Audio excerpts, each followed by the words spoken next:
Low B12 can look like ordinary diabetes fatigue or diabetic nerve damage. Glucophage, metformin, can lower B12 absorption, so worsening tingling is not always diabetes progressing. The missed signs include a sore tongue, new balance trouble, numb feet, memory changes, or walking that feels less steady.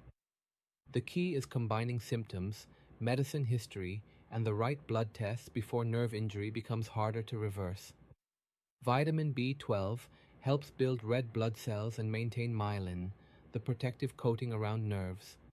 When B12 falls, oxygen delivery can weaken and nerve signals can misfire. That combination explains fatigue, pins and needles, poor balance, and slower thinking. These problems can appear before a routine blood count shows obvious anemia. Glucophage can gradually reduce how much B12 reaches the bloodstream from the bowel. This does not mean glucophage should be stopped. It means new nerve symptoms deserve a second explanation, not an automatic diabetes label. The first overlooked clue is a mismatch between glucose control and new symptoms. Someone may have stable readings, yet develop burning feet or unusual weakness. Another person may blame every tingling sensation on low B12, even when the cause is pressure or diabetes. The pattern matters because one symptom alone cannot separate these problems. Low B12 may reduce healthy red blood cell production. The result can be tiredness, shortness of breath, pale skin, headaches, or a racing heart. A smooth, sore, red tongue can appear before severe weakness. Appetite may fall, and weight can change. These clues are easy to blame on age, stress, poor sleep, or blood sugar swings. Nerve symptoms create more confusion. Tingling, numbness, burning, or reduced vibration may begin in both feet. Hands can become clumsy, and buttons may feel harder. Some people notice unsteady walking, frequent stumbles, or weakness when climbing stairs. Others report slower thinking, low mood, or memory trouble. These signs can develop even when fatigue is mild. Diabetic nerve damage usually starts gradually in the toes and moves upward. Low B12 can produce a similar pattern, so location alone is not enough. Balance loss, hand symptoms, tongue soreness, anemia, or thinking changes strengthen the B12 case.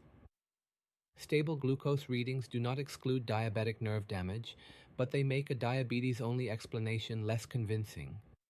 A person with diabetes can also have both conditions at once.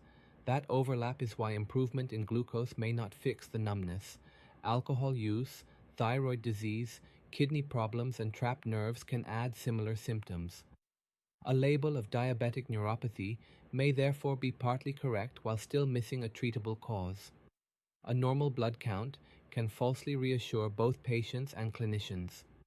Nerve injury from low B12 can appear without obvious anemia or enlarged red cells. By the time walking or hand control changes, the nervous system may already be affected. Treatment can stop further damage, but long-standing nerve problems may not fully reverse. Red cell size can also look normal when two problems pull it in opposite directions. Low B12 tends to enlarge red cells, while iron deficiency can make them smaller. The average may land inside the laboratory range. That is another reason symptoms and risk history matter when the basic blood count looks reassuring. Risk grows when glucophage is used for years, especially at higher daily doses. Other clues raise the chance further. They include a vegan diet, stomach surgery, bowel disease, heavy alcohol use, and medicines that reduce stomach acid. Older age also matters because absorption can weaken. One risk factor is not proof, but several together lower the threshold for testing. Food sources include meat, fish, eggs, dairy, and fortified products. However, intake is only one side of the problem. Some people cannot absorb enough B12 even when their diet includes it. Autoimmune gastritis is immune system damage to stomach cells that make intrinsic factor. That protein helps absorb B12, and losing it can cause pernicious anemia. Surgery can also reduce absorption, so food alone may fail. Blood samples should usually be taken before supplements because treatment can change results.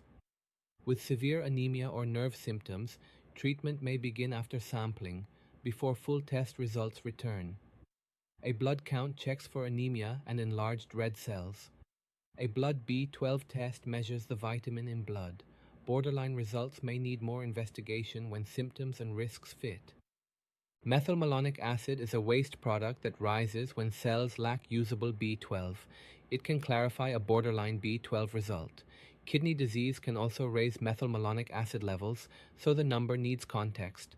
Folate and thyroid testing may help when blood changes or symptoms remain unexplained. No single laboratory result should be read alone. The strongest decision combines symptoms, medicine history, and blood test evidence. New symmetric tingling plus years of glucophage use deserves more attention than an isolated low number without symptoms. A borderline value matters more when balance, hand control, tongue soreness, or anemia has changed. A clearly normal evaluation shifts attention toward diabetes, pressure, thyroid disease, or another cause. The American Diabetes Association advises considering periodic B12 testing during long-term glucophage treatment. Testing matters more with anemia, nerve damage, higher doses, 4 or more years of use, kidney disease, or other B12 risks. Symptoms should trigger testing now rather than waiting for a calendar reminder. A confirmed deficiency is usually treated with B12 replacement while the cause is addressed. Tablets can work for many people, including some absorption problems, when the dose is high enough. Injections may be chosen for severe nerve symptoms, major absorption failure, or adherence concerns. The treatment route should match the cause, severity, and follow-up plan. Do not stop glucophage simply because B12 is low. The medicine may still be important for glucose control and long-term health. Clinicians often replace B12 and continue glucophage while monitoring symptoms and laboratory results.